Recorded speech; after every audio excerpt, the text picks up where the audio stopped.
Notice of motion, private business number 14. The Honourable R.A. Sims to move.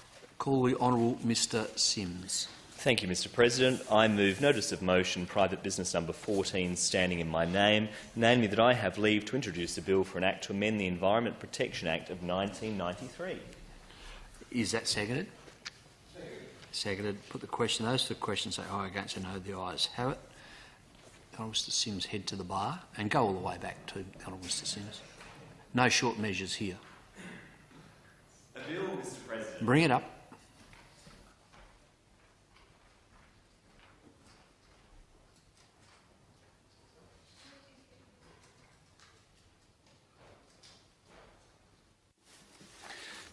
A bill for an act to amend the Environment Protection Act 1993. The Honourable Mr Sims. Mr President, I move the bill now be read a second time.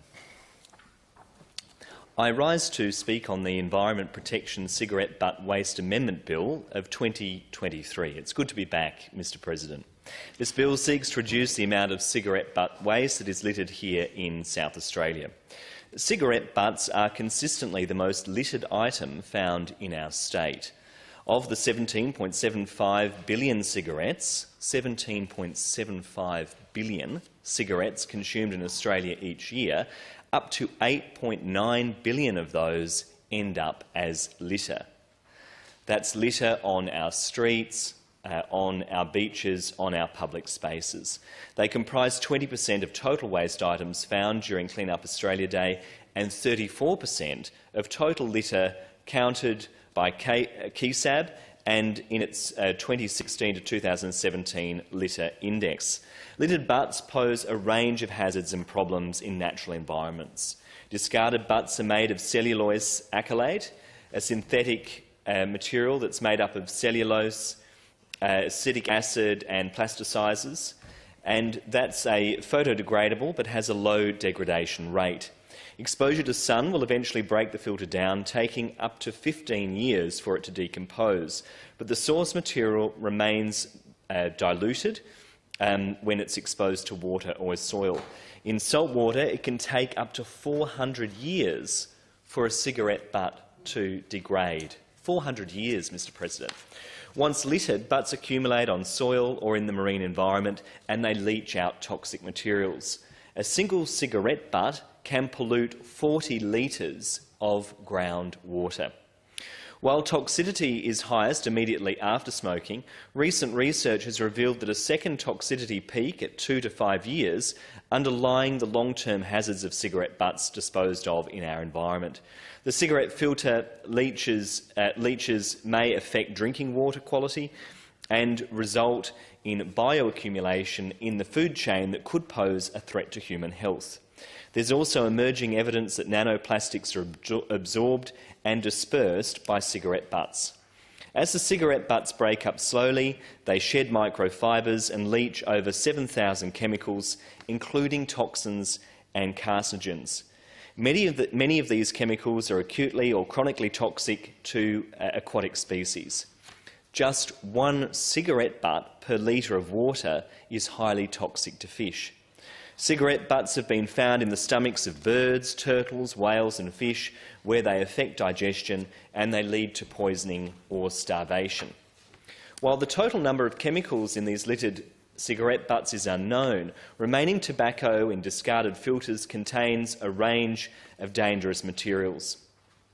Arsenic and cadmium and lead are on the World Health Organisation's list of 10 chemicals of major public health concern.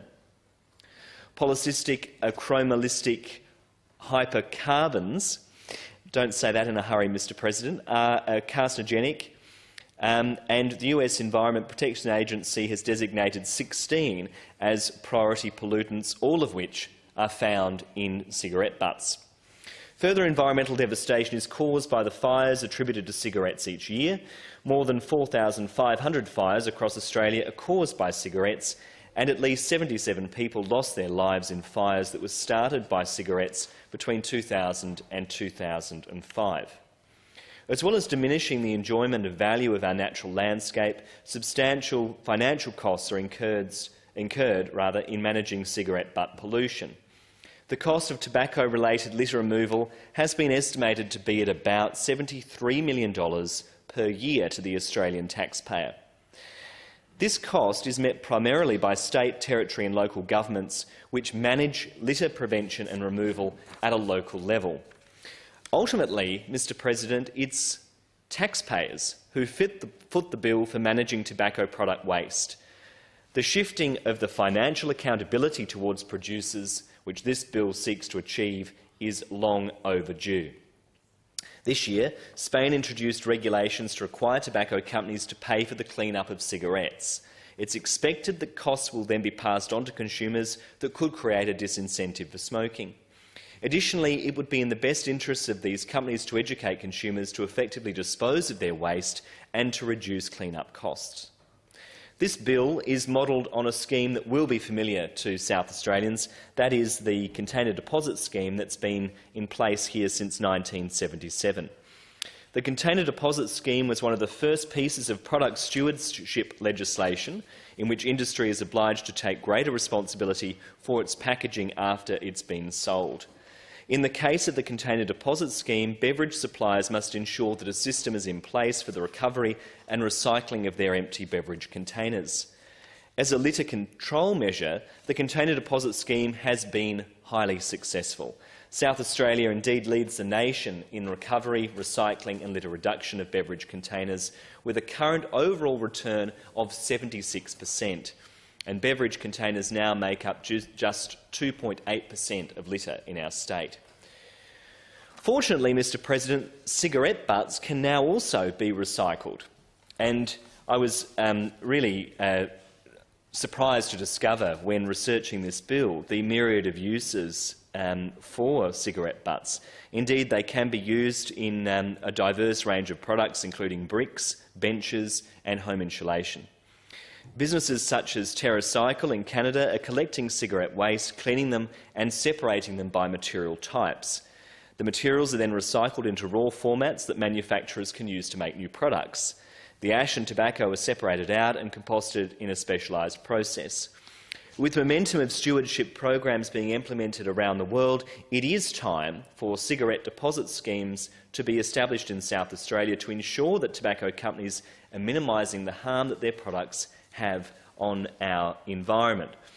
It is not acceptable, Mr President, for big tobacco companies to wash their hands of the obligations that they owe to South Australians to clean up their waste. It is not acceptable for cigarette butts to litter our public space and for these companies to be able to sell these products without taking any responsibility for the waste that they produce. Under this bill, cigarette manufacturers will be required to put deposit schemes in place for cigarette butts, with the product then disposed of thoughtfully and ideally recycled, as is the case in Canada. Under this bill, the cigarette manufacturers will be able to apply to the Environment Protection Authority for the approval of a collection scheme, and the bill would allow the government to prescribe the requirements of the scheme under regulations. Retailers would then be required to ensure information about the deposit scheme is made available to their consumers. Under mutual obligation requirements, the bill would only apply to cigarettes sold in South Australia. However, I would argue that if the government were to put in place such a scheme as this, it could be an area in which South Australia could lead the nation, and indeed the bill could have more widespread application. I note, Mr President, that the Honourable Mr Frank Pangello is present in the chamber. He and I have discussed this matter before, and I know that it's an issue that he is also interested in, and I note also the Honourable Heidi Geronimo and her interest in matters relating to waste reduction. So hopefully this is an issue where we can work together in the Parliament. Our natural environment is essential to the existence of life on Earth. As members of Parliament, it's our duty to ensure we defend our planet from the threats posed by excessive pollution, including cigarette butt wastage, and embrace the solutions that can resolve current challenges. And it is in that spirit that this bill is being advanced today. Thank you, Mr President. Mr Hunter. Is that seconded? Put the question. Those two questions say aye. Against say no. The ayes have it. The Honourable Mr Sims, an order of the day for next Wednesday's sitting, sir. And that's seconded. Put the